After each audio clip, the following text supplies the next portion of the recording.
You've all probably heard about the 4% rule, but I'm here to tell you that what you've heard is probably incorrect. The fact is, even a lot of financial professionals get this wrong. The idea is that if you don't spend more than 4% of your portfolio each year, then you probably won't run out of money over time. But there are some inherent flaws with this, and I think that talking about how you should be thinking instead is going to be really helpful to you as you think about your own retirement plan. And if you're new here, I'm so glad you found us. We're helping Feds make better retirement plans through this channel. So if you're retired or planning for it, then you're in the right place. And so I'm sorry that I'm kind of losing my voice today, but I think we can still get through this. So let's first talk about why it's important to not rely so heavily on the 4% rule. Well, because of this one tool that financial advisors like myself like to use in our analysis called Monte Carlo. This here is a screenshot of the software that we use when we're planning with our clients. And in its simplest form, Monte Carlo is a form of financial modeling that gives you probabilities of success. And what it does is it takes a retirement plan and puts it through 1,000 market scenarios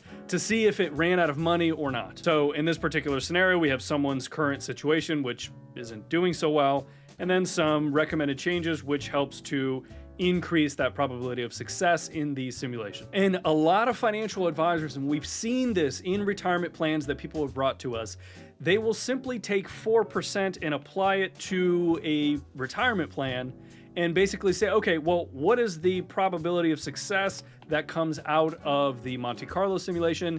And is it good? Is it bad? There's your plan. And here's the really big issue that we've started to see. These types of tools are extremely sensitive to the inputs and assumptions that are made on the system. So in reality, if inflation isn't inputted correctly, it's slightly lower than the reality is. Or here's another, maybe your taxes are not projected correctly. Now you're talking about a huge fluctuation. And we know that by taking 4% out of your portfolio every year, what else comes with that? We know this, right?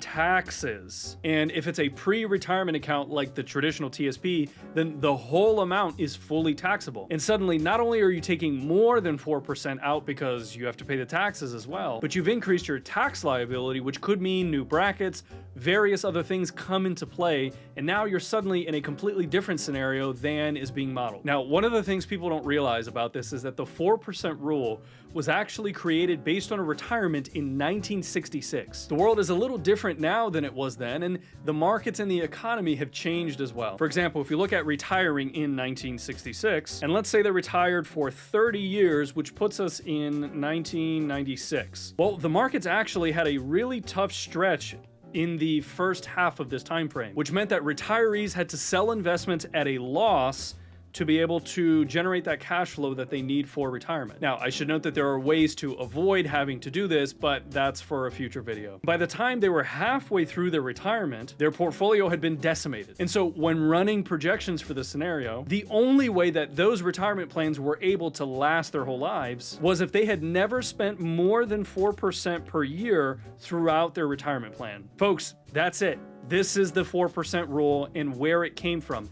This specific point in time. And on the other hand, if you retired in 1980, it's a totally different picture. There's research and simulations on having retired then, and you could spend something close to like 10% or so and never risk running out of money simply by virtue of when they retired in the simulation. And folks, please get this. We can't know what the future is going to hold. You ever see those disclosures on investments that always say past performance is no guarantee to future results? There's a reason for that. And banking on something that has worked historically has often proved to be a mistake. And retirement planning is no different. Yes, there are certain guidelines and philosophies and disciplines that we study as financial planners, but the most successful retirement plans are those that can remain nimble and flexible. We've seen entirely too many cases where a Monte Carlo scenario was not contextualized to a specific retirement plan. And this is where people can get into trouble with rules of thumb like the 4% rule. It's a guideline, but it also doesn't apply to everyone's situation. In fact, Morningstar has done research on what is the safe withdrawal number, and they've concluded it's actually between 3 and 4%. But then with the simulation from 1980, you could spend almost 10%. So you can begin to see how important it is to be doing income planning in retirement. This is how we're able to have some clients spend almost double digits from their portfolio for some time when they first retire. So folks, the key takeaway here, and maybe you want to write this down,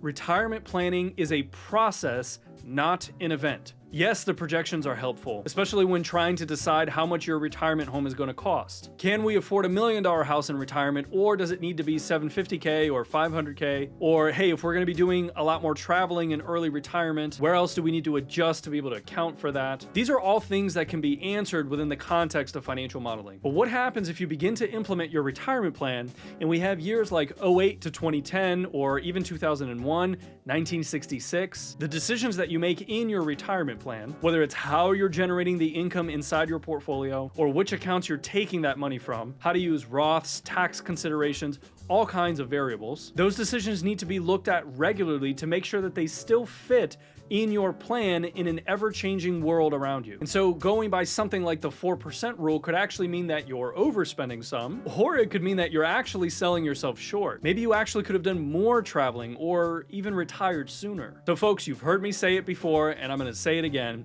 Be careful when using rules of thumb. One size fits all doesn't fit anyone well at all. And in retirement planning, the answer is almost always, it depends. So if you found this helpful, let us know by hitting the thumbs up, and we hope to see you next time. Until then, stay wise and stay wealthy.